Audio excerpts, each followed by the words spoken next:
Fund flow സ്റ്റേറ്റ്മെന്റിലെ ഒരുപാട് problems നമ്മൾ ചെയ്ത് നോക്കി. നമുക്ക് വേറൊരു പ്രോബ്ലം കൂടി നമുക്ക് ഡിസ്കസ് ചെയ്യാം. എങ്ങനെയാണ് നമുക്ക് ഫണ്ട് ഫ്ലോ സ്റ്റേറ്റ്മെന്റ് പ്രിപ്പയർ ചെയ്യാമെന്ന്. ഒരുപാട് അഡ്ജസ്റ്റ്മെന്റുകളുള്ള ഒരു പ്രോബ്ലം ആണിത്. അപ്പം നമുക്കത് ചെയ്യാം. ഒരു മദ്രാസ് ലിമിറ്റഡ് എന്ന് പറഞ്ഞ കമ്പനിയുടെ 2 വർഷത്തെ ബാലൻസ് ഷീറ്റ് നമുക്ക് തന്നിട്ടുണ്ട്. 2020 ആൻഡ് 2021 ഇൻഫർമേഷൻ നമുക്ക് തന്നിട്ടുണ്ട്. കുറേ ലയബിലിറ്റീസ് തന്നിട്ടുണ്ട്, കുറേ അസറ്റ്സ് നമുക്ക് തന്നിട്ടുണ്ട്. ഇതിലെ ലയബിലിറ്റീസിലെ നിങ്ങൾ നോക്കുകയാണെങ്കിൽ പുതിയ ഐറ്റംസ് ആരൊക്കെയാണ് നോക്കാം. അവിടെ ക്യാപിറ്റൽ റിസർവ് എന്നുള്ള ഐറ്റം ഉണ്ട്. അതിൻ്റെ ബ്രാക്കറ്റ് പറഞ്ഞിട്ടുണ്ട് profit on sale of investment. ഇവിടെ ഇൻവെസ്റ്റ്മെന്റ് നോക്കുക ബാലൻസ് ഷീറ്റിൽ 1,80,000 1,80,000 നിങ്ങൾ നോക്കുമ്പോൾ ഒരു ഡിഫറൻസും ഇല്ല. പക്ഷെ നമുക്ക് അഡ്ജസ്റ്റ്മെന്റ് എന്തൊക്കെയോ പറയുന്നുണ്ട്. അപ്പോൾ ആ ഇൻവെസ്റ്റ്മെന്റ് വിറ്റപ്പോൾ പ്രോഫിറ്റ് ഉണ്ടായിട്ടുള്ളത് അത് നമ്മൾ ക്യാപിറ്റൽ റിസർവിലേക്ക് ട്രാൻസ്ഫർ ചെയ്താണ്. ഒരു 10,000 ഉണ്ട്. പിന്നെ പ്രോഫിറ്റ് ആൻഡ് ലോസ് അക്കൗണ്ട് നമുക്ക് അറിയുന്നതാണ്, ഡിബെഞ്ചേഴ്സ് നമുക്ക് അറിയുന്നതാണ്, ഇതൊക്കെ അറിയുന്ന ഐറ്റംസ് ആണ്. പിന്നെ വേറൊരു പ്രത്യേകത, ഇവിടെ ഫിക്സ്ഡ് അസറ്റ്സ് ഒന്ന് ഡിപ്രീസിയേഷൻ മൈനസ് ചെയ്തിട്ടുണ്ട്. സാധാരണ ഡിപ്രീസിയേഷൻ്റെ ഇത് ഓപ്പണിംഗ് ബാലൻസും ഡിപ്രീസിയേഷൻ്റെ ക്ലോസിംഗ് ബാലൻസും ആണ് സാധാരണ ഇവരെ നമുക്ക് തരാറുള്ളത്. ഈ ലയബിലിറ്റി സൈഡിലാണ് നമുക്ക് തരാറുള്ളത്, അതല്ലെങ്കിൽ അഡീഷണൽ ഇൻഫർമേഷനിലാണ് നമുക്ക് തരാറുള്ളത്. പക്ഷെ ഇവിടെ ഡിപ്രീസിയേഷൻ എമൗണ്ട് നമുക്ക് അസറ്റ് സൈഡിലാണ് തന്നിരിക്കുന്നത്. അതുകൊണ്ട് കുഴപ്പമൊന്നുമില്ല, നമുക്കത് ഡിപ്രീസിയേഷൻ അക്കൗണ്ട് വരയ്ക്കേണ്ടി വരും. കാരണം അഡ്ജസ്റ്റ്മെന്റ് എന്തെങ്കിലും പറയുന്നുണ്ടെങ്കിൽ അത്ര മാത്രമേ ഉള്ളൂ, വേറെ പ്രത്യേകിച്ചൊന്നുമില്ല. അതുപോലെ ഡെപ്റ്റേഴ്സിലെ പ്രൊവിഷൻ മൈനസ് ചെയ്തിട്ടുള്ള എമൗണ്ട് ആണ്, അത് അങ്ങനെ തന്നെ തരാറുള്ളത്. അപ്പോൾ ഇങ്ങനെ കാണുമ്പോൾ ഏത് എമൗണ്ട് എടുക്കേണ്ടത് അങ്ങനെ ഒരു കൺഫ്യൂഷൻ ഉണ്ടാവണ്ട, നമുക്ക് നേരിട്ടിട്ട് ഈ എമൗണ്ട് തന്നെ എടുക്കാം. പിന്നെ അതേപോലെ തന്നെ വേറൊരു പ്രത്യേകത, പ്രിലിമിനറി എക്സ്പെൻസ് ഉണ്ട്. പ്രിലിമിനറി എക്സ്പെൻസ് നമുക്കറിയാം ഫിക്റ്റീഷ്യസ് അസറ്റ് ആണ്. പ്രിലിമിനറി എക്സ്പെൻസ് ഉണ്ടായി കഴിഞ്ഞാൽ നമ്മൾ ഫസ്റ്റ് ഇയറിനേക്കാളും സെക്കൻഡ് ഇയറിലെ എമൗണ്ട് എത്രയാണോ കുറഞ്ഞത് അത് നമ്മൾ എഴുതും പ്രിലിമിനറി എക്സ്പെൻസ് റിട്ടേൺ ഓഫ് എന്ന് പറഞ്ഞിട്ട്. അഡ്ജസ്റ്റഡ് പ്രോഫിറ്റ് ആൻഡ് ലോസ് അക്കൗണ്ടിലെ നോൺ ഓപ്പറേറ്റിംഗ് എക്സ്പെൻസ് ആണ് good will return of, preliminary expense return of ഒക്കെ അവിടെ കാണിക്കാനായിട്ടാണ്. അപ്പോൾ നമുക്ക് ഇതിൽ ഈ ബാലൻസ് ഷീറ്റിൽ നമുക്ക് നോക്കാം ഏതൊക്കെയാണ് കറണ്ട് അസറ്റ്സ് നോക്കാം. കറണ്ട് അസറ്റ്സ് ആരൊക്കെ വരിക? Stock, debtors, bills receivable, preliminary expense current asset അല്ല, അത് നിങ്ങൾ ഇടയിലിട്ട കാരണം നിങ്ങൾ അതും കൂടെ എടുത്ത് എഴുതരുത്. പ്രീപെയ്ഡ് എക്സ്പെൻസ് കറണ്ട് അസറ്റ്സ് ആണ്. അപ്പോൾ ഇവിടെ ഇത്രയും പേരാണുള്ളത്: stock, bills receivable, prepaid expense, ഇത്രയും കറണ്ട് അസറ്റ്സ് ആണുള്ളത്. കറണ്ട് ലയബിലിറ്റീസിൽ ആരൊക്കെ ഉള്ളത്? സൺട്രി ക്രെഡിറ്റേഴ്സ് മാത്രമേ ഉള്ളൂ ഈ പ്രോബ്ലത്തിൽ. കാരണം ഡിവിഡൻറ്റും ടാക്സിനും അഡ്ജസ്റ്റ്മെന്റിലെ ഡീറ്റെയിൽസ് പറയുന്നുണ്ട്. അപ്പോൾ ഇത് നമ്മൾ സ്റ്റോക്കും ഇതൊക്കെ നമ്മൾ schedule of changes in working capital നമ്മൾ പ്രിപ്പയർ ചെയ്യും. അപ്പോൾ നമ്മൾ എഴുതും. അപ്പോൾ ഫസ്റ്റ് ഇയറിലേക്കാൾ സെക്കൻഡ് ഇയറിലേക്കാൾ കൂടുകയാണോ ഇൻക്രീസ് ആണോ ഡിക്രീസ് ആണോ എന്നൊക്കെ നമുക്ക് പിന്നെ എഴുതാം. അത് കഴിഞ്ഞ് അഡീഷണൽ ഇൻഫർമേഷനിൽ പറയുന്നുണ്ട് ഡ്യൂറിങ് ദ ഇയർ 2021 ബാഡ് ഡെപ്റ്റ് റൈറ്റ് ഓഫ് ചെയ്യുന്നുണ്ട് 15,000 രൂപ. 15,000 രൂപയാണ് ബാഡ് ഡെപ്റ്റ് റൈറ്റ് ഓഫ് ചെയ്യുന്നുണ്ട്. അത് പ്രൊവിഷൻ അക്കൗണ്ടിലെ ബാഡ് ഡെപ്റ്റ് റൈറ്റ് ഓഫ് ചെയ്യുന്നുണ്ട്, അത് ക്വസ്റ്റ്യനിൽ പറഞ്ഞിട്ടുണ്ട്. പിന്നെ അതേപോലെ തന്നെ ഫിക്സഡ് അസറ്റ്സിനെ കുറിച്ച് പറയുന്നുണ്ട്. ഫിക്സഡ് അസറ്റ്സിനെ കുറിച്ചിട്ട് പറയുന്നത് എന്താണെന്ന് വെച്ചാൽ റിട്ടേൺ ഡൗൺ വാല്യൂ 20,000, 20,000 രൂപ വാല്യൂ ഉള്ള ഒരു ഫിക്സഡ് അസറ്റ് ഉണ്ടായിരുന്നു. അതിനെ വിറ്റപ്പോൾ നമുക്ക് 15,000 രൂപയാണ് കിട്ടിയത്. ഓക്കെ, അപ്പം നിങ്ങൾക്ക് വായിക്കുമ്പോൾ മൊത്തമായിട്ട് വായിക്കുമ്പോൾ ചിലപ്പോൾ കൺഫ്യൂഷൻ വരും. 20,000 രൂപ return down value, accumulated depreciation 30,000, 15,000. അപ്പോൾ 20,000 30,000 മൈനസ് ചെയ്യണോ, അതിൻ്റെ 15,000 അങ്ങനെ ചിലപ്പോൾ നമുക്കൊരു ഡൗട്ട് ഉണ്ടാവും. അതല്ല അതിൽ ഉദ്ദേശിക്കുന്നത് മൊത്തം ഡിപ്രീസിയേഷൻ ആണ്. ആ കമ്പനിയിലുള്ള മൊത്തം ഫിക്സഡ് അസറ്റ്സിന്റെ ഡിപ്രീസിയേഷൻ ആണ് 30,000 രൂപ. 20,000 രൂപ വാല്യൂ ഉള്ള റിട്ടേൺ ഡൗൺ വാല്യൂ എന്ന് പറഞ്ഞാൽ അത് ഡിപ്രീസിയേഷൻ കഴിഞ്ഞിട്ടുള്ള എമൗണ്ട് ആണ്. അത് ആ ഒരു പഴയൊരു മെഷീനറി ഫിക്സഡ് അസറ്റ് വിറ്റപ്പോൾ നമുക്ക് 15,000 രൂപ കിട്ടി. ഓക്കെ, അപ്പോൾ നമുക്ക് അവിടെ എന്തായാലും ഫിക്സഡ് അസറ്റിന്റെ അക്കൗണ്ട് വരയ്ക്കേണ്ടി വരും. വിറ്റപ്പം കിട്ടി, ക്യാഷ് കിട്ടി, വിറ്റപ്പം നമുക്ക് ലോസ് ഉണ്ടായി, അതൊക്കെ നമുക്ക് അതിൽ കാണിക്കണം. പിന്നെ ഡിപ്രീസിയേഷൻ മൊത്തമായിട്ട് ഉണ്ടായിട്ടുണ്ട്, അത് നമുക്ക് കാണിക്കണം. അതുപോലെ തേർഡ് പോയിന്റിൽ പറയുന്നുണ്ട് during the year 2021 investment ₹60,000 was sold. 60,000 രൂപ വാല്യൂ ഉള്ള ഇൻവെസ്റ്റ്മെന്റ് വിറ്റിട്ടുണ്ടായിരുന്നു. 2021 ഇൻവെസ്റ്റ്മെന്റ് ഓഫ് ദ കോസ്റ്റ് എന്നിട്ട് അതിന് പകരം പുതിയ ഇൻവെസ്റ്റ്മെന്റ് വാങ്ങിയിട്ടുണ്ട്. ഓക്കെ, അപ്പൊ നമുക്ക് തോന്നും 60,000 രൂപ വാല്യൂ ഉള്ള ഇൻവെസ്റ്റ്മെന്റ് അല്ലേ വിറ്റേന്ന്. 60,000 രൂപ വാല്യൂ ഉള്ള ഇൻവെസ്റ്റ്മെന്റും പ്ലസ് നമുക്ക് ഇവിടെ പറഞ്ഞിട്ടുണ്ട് profit on sale of investment 10,000 രൂപയും. അപ്പൊ നമുക്ക് വിറ്റ എമൗണ്ട് 60,000 10 70,000 രൂപ നമുക്ക് കിട്ടിയിട്ടുണ്ട്. നമ്മൾ ഇത് നേരെ ഈ എമൗണ്ട് അല്ല എഴുതേണ്ടത്, ഒപ്പം തന്നെ ഈ 10,000 profit on sale of investment കണ്ടില്ലേ, ഈ എമൗണ്ടും കൂടി കൂട്ടി എഴുതണം. എത്ര രൂപയ്ക്ക് വാങ്ങിയെന്നുള്ളത് നമുക്ക് അക്കൗണ്ട് ബാലൻസ് ചെയ്താലേ നമുക്ക് അറിയുള്ളൂ. And next point, debentures were redeemed at a premium of 5% in 2021. Debentures നമുക്ക് നോക്കാം. ഡിബഞ്ചേഴ്സ് 3 lakh ഉണ്ടായിരുന്നു, പിന്നീട് അത് 2 lakh ആയി. അപ്പൊ അതിന്റെ അർത്ഥം 1 ലക്ഷം രൂപയുടെ ഡിബഞ്ചേഴ്സ് റിഡീം ചെയ്തിട്ടുണ്ട്, തിരിച്ചു കൊടുത്തിട്ടുണ്ട്. അത് കൊടുക്കുമ്പോൾ എങ്ങനെ കൊടുത്തു എന്നാ പറഞ്ഞാൽ 5% പ്രീമിയത്തോട് കൂടിയാണ് കൊടുത്തത്. അതായത് ഫോർ എക്സാമ്പിൾ എന്താണ് റിഡീം ചെയ്യാന്ന് ഞാൻ പറഞ്ഞുതരാം. ഇത് നമ്മുടെ കമ്പനിക്ക് ക്യാഷിന്റെ ആവശ്യം വന്നിട്ടുണ്ടായിരുന്നു. അപ്പൊ നമ്മൾ ഡിബഞ്ചർ ഇഷ്യൂ ചെയ്തു, നമുക്ക് കുറെ ക്യാഷ് കിട്ടി. നമ്മുടെയൊക്കെ അത്യാവശ്യം പൈസ ഒക്കെ വന്നു കഴിഞ്ഞാൽ നമുക്ക് എന്ത് ചെയ്യാം, ഈ ഡിബഞ്ചർ എന്ന് പറഞ്ഞാൽ ശരിക്കും ഒരു കടമെടുത്ത പോലെയാണ്. കാരണം ഡിബഞ്ചർ ഹോൾഡേഴ്സ് നമ്മൾക്ക് എല്ലാ വർഷവും ഇൻട്രസ്റ്റ് കൊടുക്കണം. അപ്പോൾ നമുക്ക് അത്യാവശ്യം പൈസ വന്നാൽ നമ്മൾ എന്ത് ചെയ്യും, നമ്മൾ ബാങ്കിൽ നിന്ന് ലോൺ എടുത്തു കഴിഞ്ഞാൽ കുറച്ച് കഴിഞ്ഞാൽ നമ്മൾ തിരിച്ചടയ്ക്കും. അതേപോലെ ഡിബഞ്ചേഴ്സിനും ഓരോ 5 years 7 years എന്നൊക്കെ പറഞ്ഞല്ലോ, ആ കാലാവധി എത്തുമ്പോൾ എന്ത് ചെയ്യും, ഇതിന്റെ എമൗണ്ട് തിരിച്ചടയ്ക്കും. അപ്പോൾ ചിലവർ എന്ത് ചെയ്യുക വെച്ചാൽ തിരിച്ചു കൊടുക്കുമ്പോൾ, അപ്പോൾ ഒരു ഡിബഞ്ചറിന് 100 രൂപയാണെങ്കിൽ തിരിച്ചു കൊടുക്കുമ്പോൾ 100 രൂപയല്ല കൊടുക്കുക, ഇപ്പോൾ ഒരു 105 രൂപ കൊടുത്തു, അല്ലെങ്കിൽ ഒരു 110 രൂപ കൊടുത്തു. കാരണം അവരുടെ പൈസ നമ്മൾ ഇത്രയും കാലം യൂസ് ചെയ്തല്ലേ, സന്തോഷമായിരിക്കോട്ടെ വെച്ചിട്ട് അങ്ങനെ കൊടുക്കാറുണ്ട്. അതേപോലെ തന്നെ ഇവിടെ ഡിബഞ്ചേഴ്സ് റിഡീം ചെയ്താണ് 5%ലാണ് റിഡീം ചെയ്തത്. അപ്പോൾ അവർ കൊടുക്കേണ്ട എമൗണ്ടിനേക്കാളും പ്ലസ് ഒരു 5%. ഇപ്പോൾ 1 ലക്ഷം രൂപയുടെ ഡിബഞ്ചറാണ് റിഡീം ചെയ്തത്. അപ്പോൾ 1 ലക്ഷം പ്ലസ് അതിന്റെ 5%, 1,05,000 രൂപയുടെ എമൗണ്ട് കൊടുത്തിട്ടുണ്ടായിരിക്കും. Last point, tax liability for 2020 came to rupees 65,000. 65,000 രൂപയാണ് ഇൻകം ടാക്സിന്റെ കാര്യം. അപ്പൊ അതിന്റെ അക്കൗണ്ട് പ്രിപ്പയർ ചെയ്യണം. നമ്മളോട് പറയാണ് ഫണ്ട് ഫ്ലോ സ്റ്റേറ്റ്മെന്റ് പ്രിപ്പയർ ചെയ്യാനാണ് പറഞ്ഞിരിക്കുന്നത്. ഇത്രയും ഡീറ്റെയിൽസ് ആണ് ഫസ്റ്റ് നമ്മൾ ചെയ്യുക. Schedule statement of changes in working ക്യാപിറ്റലാണ് നമുക്ക് ചെയ്യാനറിയാം. ആദ്യം നമ്മൾ കറണ്ട് അസറ്റ്സ് എല്ലാം എഴുതും. കറണ്ട് അസറ്റ്സിലെ stock, debtors, bills receivable, prepaid expense, ഓരോന്നിന്റെയും എമൗണ്ട് നമ്മൾ ബാലൻസ് ഷീറ്റ് നോക്കിയിട്ട് നമ്മൾ എമൗണ്ട് എഴുതും. ക്വസ്റ്റ്യൻ നോക്കിയിട്ട് ആദ്യം നിങ്ങൾ ക്വസ്റ്റ്യൻ എഴുതിയിട്ടുണ്ടാവണം, എന്നിട്ട് നമ്മൾ ഈ എമൗണ്ടുകളൊക്കെ നമ്മൾ എഴുതും. അത് ഇൻക്രീസ് ആണോ ഡിക്രീസ് ആണോ നോക്കുക. അപ്പോൾ ഇതിൽ ഫസ്റ്റത്തെ എമൗണ്ട് ഇൻക്രീസ് ആണ്, അപ്പോൾ ഇൻക്രീസ് കോളത്തിൽ എഴുതി. നെക്സ്റ്റും ഇൻക്രീസ് ആണ്, തേർഡ് വണ്ണും ഇൻക്രീസ് ആണ്. പക്ഷേ പ്രീപെയ്ഡ് എക്സ്പെൻസ് നോക്കൂ. പ്രീപെയ്ഡ് എക്സ്പെൻസ് 10,000 രണ്ടും സെയിം എമൗണ്ട് ആണ്, എമൗണ്ട് ചേഞ്ച് ഇല്ല. അപ്പോൾ നമുക്ക് ഇൻക്രീസിൽ എഴുതണ്ട, ഡിക്രീസിൽ എഴുതണ്ട. മനസ്സിലായോ? ചേഞ്ച് ഉണ്ടെങ്കിൽ നമ്മൾ എമൗണ്ട് എഴുതണ്ട, ഇൻക്രീസിലും ചേഞ്ച് ഇല്ലെങ്കിൽ കാണിക്കേണ്ട ആവശ്യമില്ല. ഇത്രയും കഴിഞ്ഞാൽ ഈ 2 വർഷത്തെയും കറണ്ട് അസറ്റ്സ് എല്ലാം ആഡ് ചെയ്യുക. ടോട്ടൽ കറണ്ട് അസറ്റ്സ് നമ്മൾ എന്ന് പറഞ്ഞിട്ട് എമൗണ്ട് കിട്ടി. ഇപ്പോൾ 2020 ടോട്ടൽ കറണ്ട് അസറ്റ്സ് 4,75,000 ആണ്. 2021 5,90,000. ഇത്രയും കഴിഞ്ഞാൽ കറണ്ട് ലയബിലിറ്റീസ് നമ്മൾ എഴുതും. നിങ്ങൾ കുറേ തവണ പറഞ്ഞ കാര്യം നിങ്ങൾക്ക് പെട്ടെന്ന് മനസ്സിലാവണ ഐറ്റമാണിത്. അപ്പോൾ അതുകൊണ്ട് ഞാൻ ഒരുപാട് എക്സ്പ്ലെയിൻ ചെയ്ത് പറയുന്നില്ല. സൺട്രി ക്രെഡിറ്റേഴ്സ് മനസ്സിലാവാത്തവർ ഇതിനു മുമ്പത്തെ വീഡിയോസിൽ കുറേ തവണ പറഞ്ഞിട്ടുണ്ട്, അതൊന്ന് നോക്കി നോക്കുക. സൺട്രി ക്രെഡിറ്റേഴ്സ് കറണ്ട് ലയബിലിറ്റീസിൽ ഇവിടെ ആകെ ഒരാൾ മാത്രമേ ഉള്ളൂ, സൺട്രി ക്രെഡിറ്റേഴ്സ് മാത്രമേ ഉള്ളൂ. ആ 2 എമൗണ്ട് എഴുതുക. അപ്പോൾ ആ 2 എമൗണ്ട് നോക്കുമ്പോൾ ഇൻക്രീസ് ആണോ ഡിക്രീസ് ആണോ നോക്കാം. അപ്പോൾ ഫസ്റ്റ് ഇയറിനേക്കാളും സെക്കൻഡ് ഇയറിലെ എമൗണ്ട് ഇൻക്രീസ് ആണ് അല്ലേ. ഇൻക്രീസ് ആണെങ്കിൽ നമ്മളത് എവിടെ കാണിക്കുക? കറണ്ട് ലയബിലിറ്റീസ് ആകുമ്പോൾ ഇൻക്രീസ് ആണെങ്കിൽ നമ്മളത് ഡിക്രീസ് കോളത്തിൽ വേണം കാണിക്കാനായിട്ട്. 90,000. ഓക്കെ, ഇത്രയും കഴിഞ്ഞാൽ കറണ്ട് ലയബിലിറ്റീസിന് വേറെ ആരും ഇല്ല. നമുക്കത് ടോട്ടൽ ചെയ്യാം. ടോട്ടൽ ചെയ്യുമ്പോൾ ടോട്ടൽ കറണ്ട് ലയബിലിറ്റീസ് ബി എന്ന് പേര് കൊടുത്തു, നമ്മൾ അത് കാണിച്ചു കഴിഞ്ഞു. ഇനി നമുക്ക് എന്താ ചെയ്യുക? വർക്കിംഗ് ക്യാപിറ്റൽ കാണണം. വർക്കിംഗ് ക്യാപിറ്റൽ കാണാനുള്ള ഇക്വേഷൻ ആണ്, വർക്കിംഗ് ക്യാപിറ്റൽ ഇക്വേഷൻ ആണ് എ മൈനസ് ബി. എ എന്ന് പറഞ്ഞാല് കറണ്ട് അസറ്റ്സ്, എ എന്ന് പറഞ്ഞു കഴിഞ്ഞാല് ടോട്ടൽ കറണ്ട് അസറ്റ്സ്. അതേപോലെ തന്നെ ബി എന്ന് പറഞ്ഞു കഴിഞ്ഞാല് ടോട്ടൽ കറണ്ട് ലയബിലിറ്റീസ്. അപ്പോൾ നോക്കി നോക്കുക, സി കറണ്ട് അസറ്റ്സിന്റെ എമൗണ്ട് 4,75,000 മൈനസ് 1,70,000. ഈ 2 റെഡ് കളറിലുള്ള എമൗണ്ടും തമ്മിൽ മൈനസ് ചെയ്യാം. ഓക്കെ, 4,75,000 മൈനസ് 1,70,000 നമുക്ക് കിട്ടും 3,05,000 കിട്ടും. അതേപോലെ ഈ കോളത്തിലും 5,90,000 എന്ന് 2,60,000. ഈ 2 റെഡ് കളറുള്ള എമൗണ്ടുകൾ തമ്മിൽ മൈനസ് ചെയ്യുക. അപ്പോൾ നമുക്ക് കിട്ടും 3,30,000 കിട്ടും. ഇത്രയും കഴിഞ്ഞാൽ ഇത് കിട്ടിക്കഴിഞ്ഞാൽ നമുക്ക് എന്ത് ചെയ്യണം? ഞാൻ പറഞ്ഞിട്ടുണ്ടായിരുന്നു ഈ എമൗണ്ട് നമുക്ക് ഇപ്പം കിട്ടില്ല. ഈ എമൗണ്ട് ഈ എമൗണ്ട് നമുക്ക് ഇപ്പോൾ കിട്ടില്ല. ഈ ഇപ്പോൾ യെല്ലോ കളറിൽ കൊടുത്തത് നിങ്ങൾ എന്ത് ചെയ്യണം, ഈ രണ്ട് പച്ച കളറിലുള്ള എമൗണ്ട് ഇല്ലേ, അതിൽ ഏതാണോ ഹയസ്റ്റ് എമൗണ്ട് അത് നമ്മൾ 2 കോളത്തിൽ എഴുതും. എന്നിട്ട് ഏത് കോളത്തിലാണോ ആക്ച്വലി കുറവുള്ളത്, ഈ കോളത്തിൽ ആക്ച്വലി 3,50,000 ഉള്ളൂ, പക്ഷെ ഞാനിവിടെ ടോട്ടൽ ആയിരിക്കും 3,30,000 എന്നാണ്.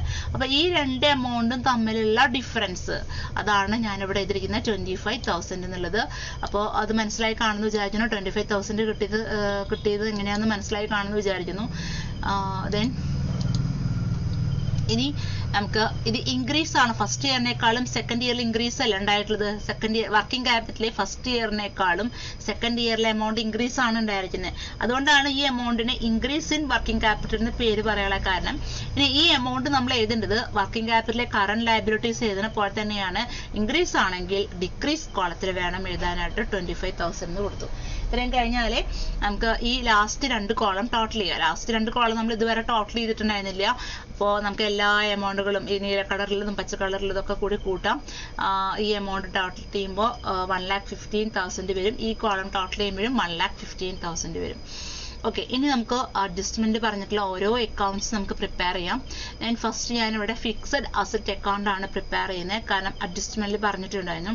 അപ്പോൾ ബാലൻസ് ഷീറ്റിൽ പറഞ്ഞിട്ടുണ്ട് ഫിക്സഡ് അസറ്റ്സ്, അതിന്റെ എമൗണ്ട് എടുക്കുമ്പോൾ നമുക്ക് ചിലപ്പോൾ കൺഫ്യൂഷൻ വരും. ഫിക്സഡ് അസറ്റ്സ് 10 lakh 12 lakh, എന്നിട്ട് ഡിപ്രീസിയേഷൻ മൈനസ് ചെയ്തിട്ട് 8 lakh 9,50,000. അപ്പോൾ നമുക്ക് ചിലപ്പോൾ ഡൗട്ട് തോന്നും ഡിപ്രീസിയേഷൻ കഴിഞ്ഞിട്ടുള്ള എമൗണ്ട് ആണോ എടുക്കേണ്ടത് എന്നുള്ളത്. ഒരിക്കലും അല്ല. നമുക്ക് ആദ്യം തന്നിട്ടുള്ള ഫിക്സഡ് അസറ്റ്സിന്റെ ഡിപ്രീസിയേഷനോട് കൂടിയുള്ള എമൗണ്ട് ആണ് നമുക്ക് എടുക്കേണ്ടത്. അപ്പോൾ ബാലൻസ് ബ്രോട്ട് ഡൗൺ 10 lakh. മനസ്സിലായല്ലോ? ഡിപ്രീസിയേഷൻ എടുക്കുന്നേക്കാൾ മുമ്പുള്ള എമൗണ്ട് വേണം എടുക്കാനായിട്ട്. അതുപോലെ ബാലൻസ് ക്യാരി ഡൗൺ 12 lakh കൊടുത്തു. അത് നിങ്ങളൊന്ന് ശ്രദ്ധിക്കണം. 8 lakh ആണ്, ചിലപ്പോൾ നമുക്ക് കൺഫ്യൂഷൻ വരും. 8 lakh ആണോ എടുക്കേണ്ടത് എന്നുള്ളത്. അപ്പോൾ 8 lakh അല്ല എടുക്കേണ്ടത്. ഓക്കെ, അപ്പോൾ നമ്മുടെ ഫിക്സഡ് അസറ്റ്സിന്റെ അക്കൗണ്ട് ആണ് നമ്മൾ ആദ്യം പ്രിപ്പയർ ചെയ്യുന്നത്. അഡ്ജസ്റ്റ്മെന്റിൽ പറഞ്ഞിട്ടുണ്ടായിരുന്നു. അപ്പോൾ നമ്മൾ ബാലൻസ് ബ്രോട്ട് ഡൗണിൽ 10 lakh കൊടുത്തു. അതേപോലെ തന്നെ ബാലൻസ് ക്യാരി ഡൗൺ 12 lakh ആണ് കൊടുത്തത്. അപ്പോൾ അത് കൊടുത്തു കഴിഞ്ഞു. പിന്നെ അഡ്ജസ്റ്റ്മെന്റിൽ പറയുന്നുണ്ടായിരുന്നു അക്യുമുലേറ്റഡ് ഡിപ്രീസിയേഷൻ 30,000 രൂപ ഉണ്ടെന്ന് പറഞ്ഞിട്ടുണ്ടായിരുന്നു. അപ്പോൾ ഡിപ്രീസിയേഷൻ 30,000 കൊടുത്തു. ദെൻ അത് വിറ്റപ്പോൾ ഒരു 20,000 രൂപ വാല്യൂ ഉള്ള ഒരു മെഷീനറി ഫിക്സഡ് അസറ്റ് വിറ്റപ്പോൾ നമുക്കൊരു 15,000 രൂപ കിട്ടിയെന്ന് പറഞ്ഞു. അപ്പോൾ സംഭവം ലോസ് ആണ്, പക്ഷെ വിറ്റ് കിട്ടിയ എമൗണ്ട് ചെറുത്. എത്ര ചെറിയ എമൗണ്ട് ആണെങ്കിലും നമ്മളത് കാണിക്കും ക്യാഷ്. ക്യാഷ് ബ്രാക്കറ്റിലെ സെയിൽസ് എന്ന് കാണിക്കുക. വിറ്റ് കിട്ടിയ എമൗണ്ട് ആണ്, സെയിൽ നടന്നപ്പോഴുള്ള എമൗണ്ട് ആണല്ലോ, അത് 15,000 നമുക്ക് കാണിക്കാം. അതേപോലെ തന്നെ വിറ്റപ്പോൾ നമുക്ക് ലോസ് ആണ് ഉണ്ടായത്. അപ്പോൾ ലോസ് ഉണ്ടായെങ്കിൽ loss on sale of fixed assets എന്നുള്ളത് നമ്മൾ നോൺ ഓപ്പറേറ്റിംഗ് എക്സ്പെൻസ് ആണ്, നമുക്ക് അഡ്ജസ്റ്റഡ് പ്രോഫിറ്റ് ലോസ് അക്കൗണ്ടിൽ കാണിക്കാനുള്ളതാണ്. അത് കൂടാണ്ട് നമ്മൾ അത് ഇവിടെയും കാണിക്കും. നമ്മളിവിടെ കാണിക്കുക പ്രോഫിറ്റ് ആൻഡ് ലോസ് അക്കൗണ്ട് എന്നാണ് കാണിക്കുക. Loss on sale of fixed assets ആണ് 5,000 rupees.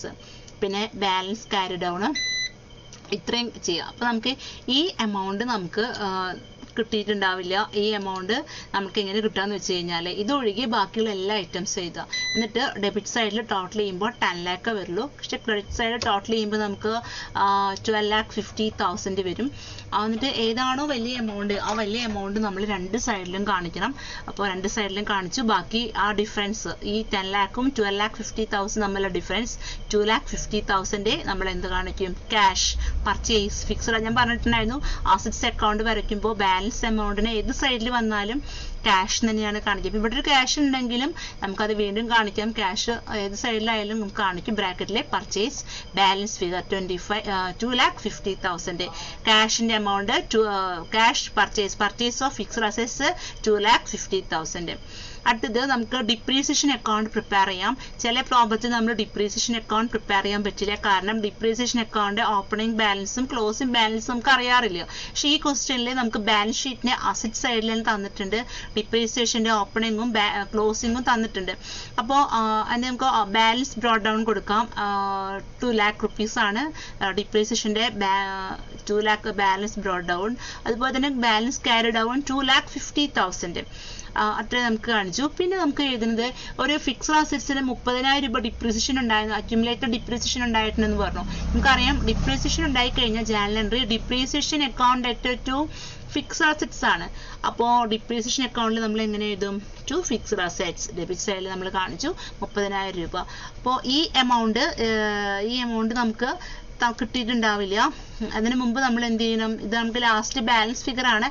ഈ സൈഡും ടോട്ടൽ ചെയ്യുമ്പോൾ ഈ സൈഡ് 2,80,000 ഉണ്ട്. ഇവിടെ ആണെങ്കിൽ 2 lakh മാത്രമേ ഉണ്ടാവുള്ളൂ. ഈ റെഡ് കളറിലുള്ളത് ഉണ്ടാവില്ല. അപ്പോൾ ബാലൻസ് ഫിഗർ ആണിത്. എല്ലാം ചെയ്തതിന് ശേഷം കിട്ടുന്ന എമൗണ്ട് ആണ്. അപ്പോൾ വലിയ എമൗണ്ട് നമ്മൾ രണ്ട് സൈഡിൽ എഴുതി. എന്നിട്ട് ഈ 2,80,000 2 lakh തമ്മിൽ മൈനസ് ചെയ്യുക. ആ ഡിഫറൻസ് ആണ് 80,000. അത് നമ്മളിവിടെ എഴുതും. അതാണ് profit and loss account balance figure. അടുത്തതാണ് ഇൻവെസ്റ്റ്മെന്റ് അക്കൗണ്ട്. ഇൻവെസ്റ്റ്മെന്റ് അക്കൗണ്ടിൽ നമുക്ക് എല്ലാത്തിൻ്റെയും നമുക്ക് അഡ്ജസ്റ്റ്മെന്റ് പറഞ്ഞ എല്ലാവരുടെയും അക്കൗണ്ട് പ്രിപ്പയർ ചെയ്യണം. ഓപ്പണിംഗ് ബാലൻസ് 1,80,000, ക്ലോസിംഗ് ബാലൻസും 1,80,000 ആണ്. രണ്ടും 1,80,000 ആണ്. ഓക്കെ, അത് നമ്മൾ കാണിച്ചു കഴിഞ്ഞു. പിന്നെ നമുക്ക് എന്താ കാണിക്കാന്ന് വെച്ച് കഴിഞ്ഞാൽ സെയിൽ നടന്നിട്ടുണ്ട് എന്ന് പറഞ്ഞു. 60,000 രൂപയുടെ അഡ്ജസ്റ്റ്മെന്റ് പറയുന്നുണ്ട്. തേർഡ് പോയിന്റ് പറയുന്നുണ്ട്, during the year 2021 investment costing ₹60,000 were sold. 60,000 രൂപയുടെ ഇൻവെസ്റ്റ്മെന്റ് ആണ് വിറ്റിട്ടുണ്ട്. അപ്പോൾ വിറ്റപ്പോൾ നമുക്ക് മനസ്സിലായി, ബാലൻസ് ഷീറ്റിന്റെ ലയബിലിറ്റി സൈഡിൽ കാണിച്ചിട്ടുണ്ട് profit on sale of investment. വിറ്റപ്പോൾ 60,000 രൂപയുടെ ഇൻവെസ്റ്റ്മെന്റ് ആണ് വിറ്റത്. പക്ഷെ വിറ്റപ്പോൾ നമുക്കൊരു 10,000 rupees നമുക്ക് പ്രോഫിറ്റ് ഉണ്ടായിട്ടുണ്ട്. അപ്പൊ മൊത്തത്തിൽ നമുക്ക് പ്രോഫിറ്റും കൂടിയിട്ടില്ല. സെയിൽസിന്റെ എമൗണ്ട് പറയുമ്പോൾ പ്രോഫിറ്റും കൂടിയിട്ടുള്ള എമൗണ്ട് അല്ല നമ്മൾ കാണിക്കുക. അപ്പൊ ഇവിടെ നമുക്ക് കയ്യിൽ കിട്ടിയ ക്യാഷ് ആണല്ലോ. Cash sales 70,000 rupees. Cash sales 70,000. അപ്പൊ എങ്ങനെയാണ് 70,000 വന്നതെന്നുള്ളത് ഞാൻ പറഞ്ഞുതരാം. 60,000 മാത്രമാണ് നമുക്ക് അഡ്ജസ്റ്റ്മെന്റ് പറഞ്ഞിട്ടുള്ളൂ. പ്ലസ് ബാലൻസ് ഷീറ്റിലെ ആ പ്രോഫിറ്റ് ഓൺ സെയിൽ ഓഫ് ഇൻവെസ്റ്റ്മെന്റും കൂടി ആഡ് ചെയ്തിട്ടാണ് ഇത് വന്നത്. പിന്നെ അതുപോലെ തന്നെ പ്രോഫിറ്റ് ഉണ്ടെന്ന് പറഞ്ഞിട്ടുണ്ട് അല്ലെ. അപ്പൊ അത് നമുക്കൊന്നിനും കാണിക്കണം.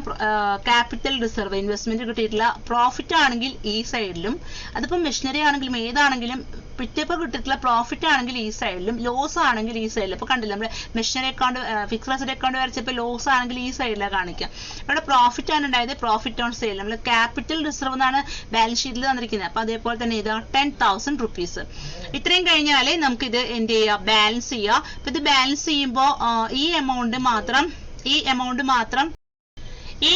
മാത്രം നമുക്ക് കിട്ടിയിട്ടുണ്ടാവില്ല. ഇത് നമ്മൾ ബാലൻസ് ചെയ്തിട്ടുമ്പോഴാണ് ഈ എമൗണ്ട് കിട്ടുള്ളൂ. അതായത് ഈ സൈഡും ടോട്ടൽ ചെയ്യുക. ഇവിടെ 1,80,000 10,000, അപ്പോൾ 1,90,000 വന്നിട്ടുണ്ടാവുള്ളൂ. ഇവിടെയാണെങ്കിൽ 2,50,000. വലിയ എമൗണ്ട് നമ്മൾ രണ്ട് സൈഡിൽ എഴുതി.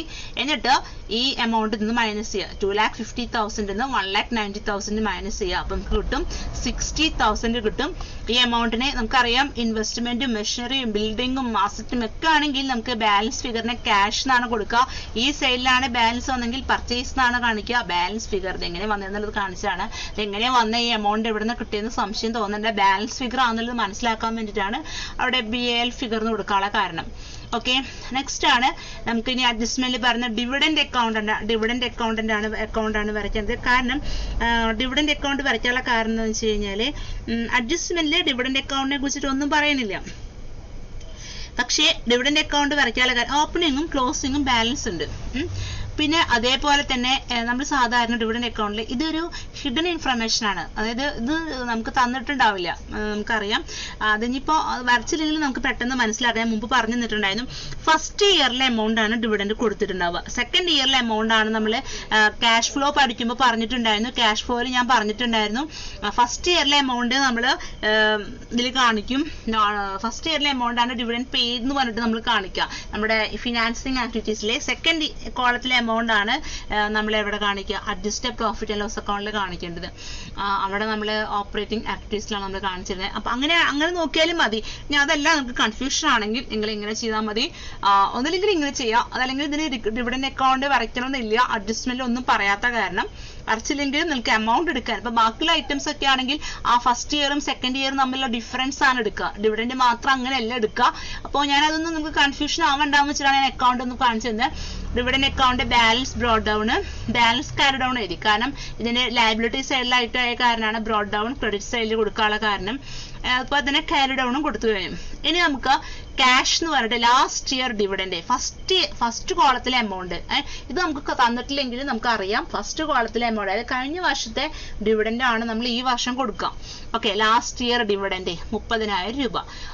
ദെൻ ഇത് കഴിഞ്ഞത് നമുക്കിത് ബാലൻസ് ചെയ്യാം. ബാലൻസ് ചെയ്യുമ്പോൾ എത്ര വരും? നമുക്ക് 35,000 വരും. അതിന് നമ്മുടെ പേര് കൊടുക്കും, പ്രോഫിറ്റ് ആൻഡ് ലോസ് അക്കൗണ്ടിന് പേര് കൊടുക്കും. ഇത് വരച്ചില്ലെങ്കിൽ നമുക്ക് കൺഫ്യൂഷൻ ആവണ്ട, നിങ്ങൾ വരയ്ക്കാൻ നിർബന്ധമില്ല. നിങ്ങൾക്ക് ഇത്ര ഓർത്താൽ മതി. ഡിവിഡൻഡ് തന്നിട്ടുണ്ടെങ്കിൽ 2 എമൗണ്ട് തന്നിട്ടുണ്ടെങ്കിൽ ആ 30,000 രൂപ അല്ലെ ഫസ്റ്റ് കോളത്തിലെ എമൗണ്ട് നമ്മൾ എവിടെ കാണിക്കണം? ഫണ്ട് ഫ്ലോ സ്റ്റേറ്റ്മെന്റിൽ കാണിക്കണം. ഡിവിഡൻഡ് പെയ്ഡ് അപ്ലിക്കേഷനിൽ കാണിക്കും. രണ്ടാമത്തെ കോളത്തിലെ എമൗണ്ട് നമ്മൾ എവിടെ കാണിക്കും? അഡ്ജസ്റ്റഡ് പ്രോഫിറ്റ് ആൻഡ് ലോസ് അക്കൗണ്ടിലെ ഡെബിറ്റ് സൈഡിൽ നമ്മൾ കാണിക്കും. അഡ്ജസ്റ്റഡ് പ്രോഫിറ്റ് ലോസ് അക്കൗണ്ടിലെ ഡെബിറ്റ് സൈഡിൽ നമ്മൾ കാണിക്കും എന്താണ്? പ്രൊപ്പോസ്ഡ് ഡിവിഡൻഡ് എന്ന് പറഞ്ഞിട്ട് കാണിക്കും. അത്രയേ ഉള്ളൂ, അത്രയും ഓർത്താൽ മതി. അടുത്തത് അഡ്ജസ്റ്റ്മെന്റിൽ പറയുന്നുണ്ട് ടാക്സേഷന്റെ കാര്യം പറയുന്നുണ്ട്. അപ്പൊ നമുക്ക് ടാക്സേഷൻ അക്കൗണ്ട് വരയ്ക്കാം. ബാലൻസ് ബ്രോഡ് ഡൗൺ ഫസ്റ്റ് ഇയറിലെ എമൗണ്ട് 70,000 കൊടുത്തു. ബാലൻസ് ക്യാരി ഡൗൺ 75,000 കൊടുത്തു. അത് നമുക്ക് അറിയേണ്ടതാണ്. ഇനി നമുക്ക് ഫസ്റ്റ് ഇയറിലെ നമ്മളോട് പറയുന്നുണ്ട്, 5ാമത്തെ പോയിന്റിൽ പറയുന്നുണ്ട് 65,000 രൂപയാണ് ടാക്സിന്റെ എമൗണ്ട്, ലയബിലിറ്റി. അതായത് കൊടുത്തിട്ടുണ്ടായിരിക്കും. കഴിഞ്ഞ വർഷത്തെ ടാക്സ് എന്തായാലും കൊടുത്തിട്ടുണ്ടായിരിക്കും. അപ്പൊ ക്യാഷ് എന്ന് പറഞ്ഞിട്ട് 65,000 ആണ്. ഫസ്റ്റ് ഇയറിലെ എമൗണ്ട് ആണ് കൊടുക്കാനുള്ളത്. അത് കഴിഞ്ഞാല് കഴിഞ്ഞത് നമുക്കത് ബാലൻസ് ചെയ്യാം. അപ്പൊ ഈ എമൗണ്ട് നമുക്ക് കിട്ടിയിട്ടുണ്ടാവില്ല. അത് നമുക്ക് എന്ത് ചെയ്യണം? ഈ എമൗണ്ട് നമുക്ക് ബാലൻസ് ചെയ്യുമ്പോഴാണ് ഈ എമൗണ്ട് കിട്ടുക. അതായത് 70,000 രൂപ എന്നുള്ളത് നമുക്ക് കിട്ടുക ബാലൻസ് ചെയ്യുമ്പോഴാണ്. അപ്പോൾ ഇതിലെ ആദ്യം ഈ കോളം ടോട്ടൽ ചെയ്യുക 1,40,000 വരും. ഈ കോളം ടോട്ടൽ ചെയ്യുമ്പോൾ 1,40,000 വരും. അതിൽ തമ്മിലുള്ള ഡിഫറൻസ് 70,000 ആണ്. 70,000 ആണ് നമ്മൾ എവിടെ കാണിക്കുക? അഡ്ജസ്റ്റഡ് പ്രോഫിറ്റ് ആൻഡ് ലോസ് അക്കൗണ്ടിൽ കാണിക്കുക, പ്രൊവിഷൻ ഫോർ ടാക്സേഷൻ. അപ്പൊ ഈ amount adjusted profit and loss അക്കൗണ്ടിലും ഈ എമൗണ്ട് എവിടെ കാണിക്കും? ഫണ്ട് ഫ്ലോ സ്റ്റേറ്റ്മെന്റിലെ അപ്ലിക്കേഷനിലെ ഇൻകം ടാക്സ് പെയ്ഡ് എന്ന് പറഞ്ഞിട്ട് ക്യാഷ് എന്നുള്ള ഐറ്റംസ് ഇവിടെ ക്യാഷ് എന്നുള്ള ഐറ്റം ഇവിടെ കാണിച്ചു. അതുപോലെ ഡിവിഡൻഡ് അക്കൗണ്ടിൽ ഫണ്ട് ഫ്ലോയിൽ ഈ ക്യാഷ് എന്നുള്ള 30,000 കാണിച്ചു. അങ്ങനെ ഓരോന്നിലും അങ്ങനെയുള്ള ഐറ്റംസ് ആണ് കാണിക്കാം. അത് കഴിഞ്ഞാൽ അടുത്തത് അഡ്ജസ്റ്റഡ് പ്രോഫിറ്റ് ആൻഡ് ലോസ് ഒക്കെ. അപ്പോൾ നമ്മുടെ അക്കൗണ്ട്സ് ഒക്കെ പ്രിപ്പയർ ചെയ്ത് കഴിഞ്ഞു. മൂന്നാമത്തെ സ്റ്റെപ്പാണ് adjusted profit and loss account prepare ചെയ്യുക. അതിന്റെ ഓപ്പണിംഗ് ബാലൻസും ക്ലോസിംഗ് ബാലൻസും നമുക്ക് ബാലൻസ് ഷീറ്റിൽ profit and loss account 1 lakh തന്നിട്ടുണ്ട്, 2 lakh തന്നിട്ടുണ്ട്. അപ്പോൾ എമൗണ്ട് ആണ് നമ്മൾ ബാലൻസ് ബ്രോഡ് ഡൗണും കാണിച്ചു, ബാലൻസ് ക്യാരി ഡൗണും കാണിച്ചു കഴിഞ്ഞു. ഇനി നമുക്ക് ഡെബിറ്റ് സൈഡിലെ നോൺ ഓപ്പറേറ്റിംഗ് എക്സ്പെൻസുകളാണ് കാണിക്കുക. ഡിപ്രീസിയേഷൻ എമൗണ്ട് ഡിപ്രീസിയേഷൻ അക്കൗണ്ട് നമ്മൾ എമൗണ്ട് എങ്ങനെയാണ് കാണിക്കുന്നത് നോക്കാം. ഡിപ്രീസിയേഷൻ അക്കൗണ്ട് വരച്ചിട്ടുണ്ടോ എന്ന് നോക്കാം. അക്കൗണ്ട് വരച്ചിട്ടുണ്ടെങ്കിൽ ആ അക്കൗണ്ടിലെ ബാലൻസ് ഫിഗർ ആണ് നിങ്ങൾ ഡിപ്രീസിയേഷൻ അക്കൗണ്ട് നോക്കുക. ആ ഡിപ്രീസിയേഷൻ അക്കൗണ്ടിലേക്ക് കണ്ടോ 80,000 balance figure profit and loss account കൊണ്ട് കൊടുത്തിട്ടില്ലേ? ആ എമൗണ്ട് വേണം കാണിക്കാനായിട്ട്. അതുപോലെ തന്നെ പ്രൊപ്പോസ്ഡ് ഡിവിഡൻഡ് അക്കൗണ്ടിൽ ഞാൻ പറഞ്ഞു, ഡിവിഡൻഡ് അക്കൗണ്ട് വരയ്ക്കുമ്പോൾ രണ്ടാമത്തെ കോളത്തിലെ എമൗണ്ട് അതല്ലെങ്കിൽ നിങ്ങൾ ഇവിടെ നോക്കുക. പ്രോഫിറ്റ് ആൻഡ് ലോസ് അക്കൗണ്ട് എന്ന് പറഞ്ഞിട്ടുള്ള സംഭവങ്ങളില്ലേ, ആ 35,000 അതാണ് ഇവിടെ കാണിക്കുക. Next item provision for tax. അത് ഇവിടെ profit and loss account taxation അക്കൗണ്ടിലെ profit and loss account provision made during the year 70,000. ഈ എമൗണ്ട് വേണം കാണിക്കാനായിട്ട്. Next item loss on sale of asset, fixed assets. Loss on sale of fixed assets 5,000 ഉണ്ടായിരുന്നു. നമ്മൾ adjustment നോക്കിയപ്പോൾ 20,000 രൂപയുടെ ഒരു fixed asset വിറ്റിട്ട് 15,000 രൂപയാണ് കിട്ടിയത്. 5,000 രൂപ ലോസ് ആണ്, അത് കാണിച്ചു. Preliminary expense return of, balance ഷീറ്റിലെ ഒരു പ്രിലിമിനറി എക്സ്പെൻസ് ഉണ്ടായിരുന്നു. ആ രണ്ട് എമൗണ്ടും തമ്മിലുള്ള ഡിഫറൻസ്, പ്രിലിമിനറി എക്സ്പെൻസിന്റെ എമൗണ്ടുകൾ തമ്മിലുള്ള 15,000 10,000 15,000 10,000 തമ്മിലുള്ള ഡിഫറൻസ് 5,000 നമ്മൾ കാണിക്കും. Preliminary expense return of. അതേപോലെ തന്നെ നെക്സ്റ്റ് ആയിട്ടാണ് premium on redemption of debentures. നമുക്ക് ഈ ഐറ്റം നമ്മൾ എപ്പോഴും ഉണ്ടാവാത്ത ഐറ്റമാണ്. ഈ പ്രാപത്തെ എല്ലാ അഡ്ജസ്റ്റ്മെന്റും ഉണ്ടായിട്ടുള്ളതാണ്. അപ്പൊ premium on redemption of debentures എങ്ങനെ കാണാമെന്ന് ഞാൻ പറഞ്ഞുതരാം. അതായത് ഡിബഞ്ചേഴ്സിന്റെ എമൗണ്ട് ഫസ്റ്റ് ഇയറിലെ ഡിബഞ്ചറിന്റെ എമൗണ്ട് 3 lakhും നെക്സ്റ്റ് ഇയർ 2 lakhും ആണ്. അപ്പോൾ എത്ര രൂപയുടെ ഡിബഞ്ചറാണ് റെഡീം ചെയ്തിരിക്കുന്നത്? ഫസ്റ്റ് ഇയറിനേക്കാളും സെക്കൻഡ് ഇയറിലെ എമൗണ്ട് കുറയാണ്. 1 ലക്ഷം രൂപയുടെ ഡിബഞ്ചേഴ്സ് ആണ് റെഡീം ചെയ്തിരിക്കുന്നത്. ആ 1 ലക്ഷത്തിന്റെ എത്ര പെർസെന്റ് പ്രീമിയം പറയുന്നത്? 5%. എന്താ പ്രീമിയം എന്നൊക്കെ ഞാൻ പറഞ്ഞിട്ടുണ്ടായിരുന്നു. തിരിച്ചു കൊടുക്കുമ്പോൾ അവർ തന്ന എമൗണ്ടിനേക്കാൾ കൂടുതൽ കൊടുക്കുന്നതാണ്. അപ്പൊ 1 lakhന്റെ 5%. ഞങ്ങളിവിടെ എഴുതുക, ഞങ്ങളിവിടെ മാർക്ക് ചെയ്ത് വെച്ചോളൂ, അല്ലെങ്കിൽ നിങ്ങൾക്ക് അത് കൺഫ്യൂഷൻ ആവണ്ട എങ്ങനെയാന്നുള്ളത്. 1 lakhന്റെ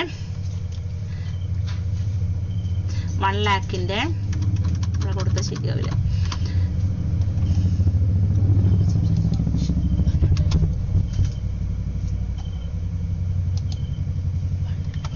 1 lakhന്റെ 1 lakh എങ്ങനെയാണെന്ന് മനസ്സിലായില്ലേ? 3 lakh 2 lakh ആയി. അപ്പോൾ 1 lakhന്റെ ഇൻറ്റു 5 by 5%. 5%. അപ്പോൾ നമുക്ക് കിട്ടും then 5,000 കിട്ടും. അതുപോലെ തന്നെ റിസർവ് തന്നിട്ടുണ്ട്. ബാലൻസ് ഷീറ്റിലെ റിസർവ് ഫണ്ട് തന്നിട്ട് 2 lakhും 2,50,000. ഫസ്റ്റ് ഇയറിനേക്കാളും സെക്കൻഡ് ഇയറിലെ എമൗണ്ട് കൂടിക്കഴിഞ്ഞാൽ നമുക്കറിയാം transfer to non operating expense ആണ്. നമ്മൾ കഴിഞ്ഞ ചാപ്റ്ററിലും ഈ ചാപ്റ്ററിലൊക്കെ പഠിച്ചിട്ടുള്ള ഐറ്റമാണ്.